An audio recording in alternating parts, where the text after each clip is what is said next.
Hi, it's Chris at the Quilter's Nook, and we're back for another Studio 180 Technique Series block. And this one is the non-mirrored combination unit. And this is the technique sheet that we're going to be working with. Okay. This one is a tad bit harder. Not terrible, but it might be a good one if you want to learn how to use this, do this technique. Come in and let's do a class on this one. So this one looks very similar to the regular combination unit that we did last time, but it is a little different. This one, it's important where your fabrics lie. This is going to be fabric 1, this is fabric 2, and this is fabric 3, just for knowledge sake. When we draw our lines to create our half square triangles, like we're going to do, this piece in the fabric 2 position is what you're going to draw your lines on. Okay, that's important.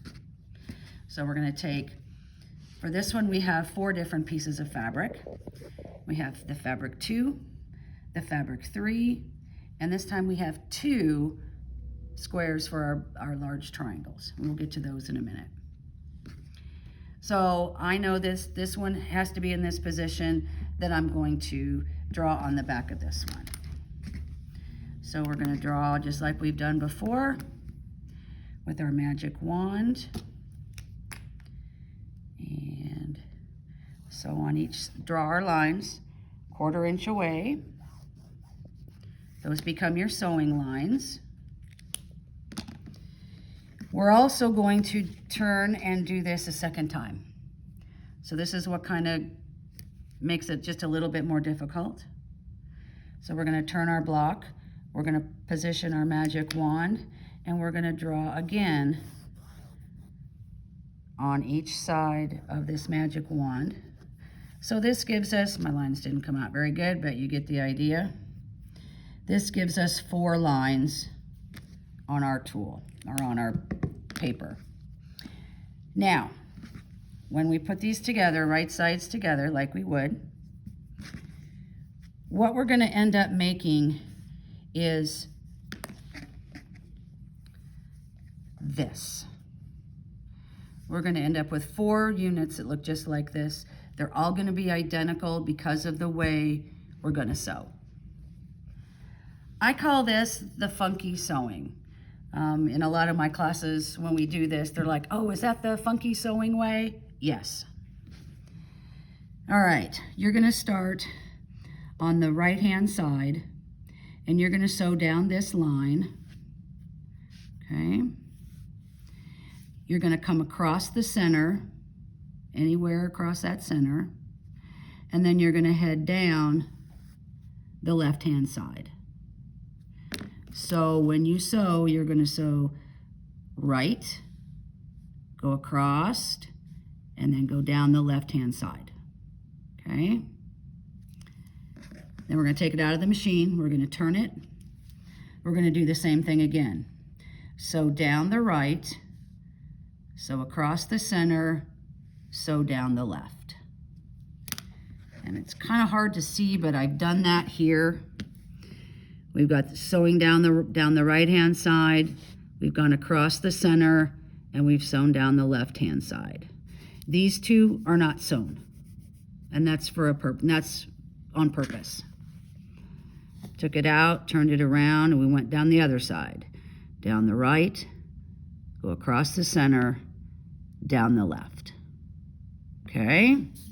That's the funky sewing. And it explains that on your technique sheet.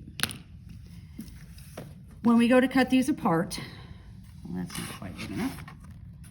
Let's use this one.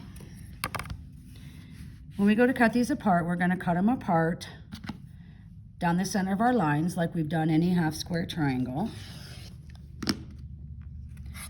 I try not to move them. You can, it's not going to hurt a thing. But we're going to go both directions. Okay, so you're going to end up with 4 pieces. And those 4 pieces, you can press to whichever side you want to. I think on these I press to my orange. And you will see they are all exactly identical. And it's because of the way we sewed. So that is an important step. And it does take a little bit of getting used to, but once you get the hang of it, it's pretty easy. Okay, so we've pressed these. We have 4 of our units. Now we're going to take our 2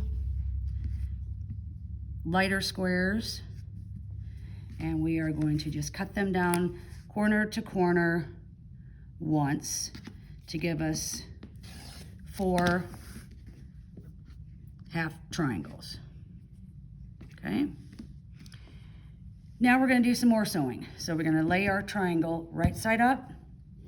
We're going to lay our, I could have pressed that a little bit better for you. Take our 2 quarter squares that we sewed and we're going to line them up right across that long diagonal or that long edge. And they're just offset about the same amount, okay? Just kind of centered in there.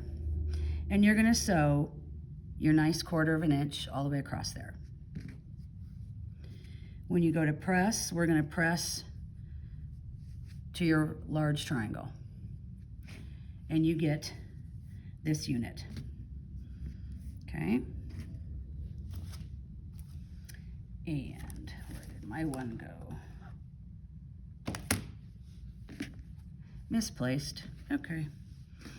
This is going to get trimmed up just like our regular combination units that we did last week. So we're going to take the 4.5. It's going to go across your center, long diagonal. The common diagonal is going to go through your 2 colored squares, and you're going to trim. Turn it around. Take your cleanup lines, 4.5, common diagonal, everything works beautifully. Trim across there, and you have a beautiful non-mirrored combination unit. So when you put these together, they all look the same. Non-mirrored, where these were mirrored, because we had 2, we had one with the gold here, one with the green, and on the other one we had green and gold. These were mirror imaged. These are non-mirrored. So there is a difference and a different way to construct them. But this is how we're going to do our non-mirrored. A little bit different, but again, if you'd like to come in and do a class, we'd be more than happy to get you going on this, and this would be another great unit for you to do.